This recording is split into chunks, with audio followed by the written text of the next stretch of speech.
বিদায় ও দোয়া মাহফিল অনুষ্ঠানে উপস্থিত আছেন সম্মানিত সভাপতি, শ্রদ্ধাভাজন প্রধান শিক্ষক, উপস্থিত আছেন প্রধান অতিথি, শ্রদ্ধেয় সকল শিক্ষক মণ্ডলী, সকল সদস্যবৃন্দ, অত্র বিদ্যালয়ের প্রাণপ্রিয় ছাত্রছাত্রী, ভাই ও বোনেরা, সকলের প্রতি সালাম, আসসালামু আলাইকুম।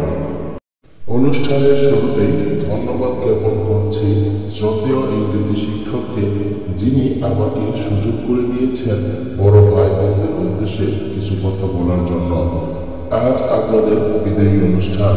আজকে বিদায়ের মাধ্যমে আনুষ্ঠানিকভাবে শেষ হতে যাচ্ছে আপনাদের এই স্কুলের লাইফ। নতুন জীবনে পদার্পণ করতে যাচ্ছে, নতুন পথে নতুন বেশে। আশা করি নিজেদেরকে উত্তমভাবে মানিয়ে নেবেন। আপনাদের সেই পথে হয়তো সাথী হতে পারবো না, তবে আমাদের দোয়া থাকবে আপনাদের জন্য সব সময়।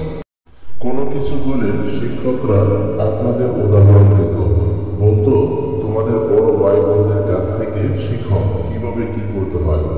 আপনারা স্কুলের সবার মন জয় করে নিয়েছেন আপনাদের ব্যবহার দিয়ে। আপনারা আমাদের মনও জয় করে নিয়েছেন, এজন্যই তো বুকের ভিতর অনেক কষ্ট উপলব্ধি হচ্ছে। আপনারা আমাদের জন্য প্রাণ ভরে দোয়া করবেন, যেন আমরাও আপনাদের মতো হতে পারি। আপনাদের প্রতি রইল দোয়া, ভালোবাসা। আল্লাহ হাফেজ।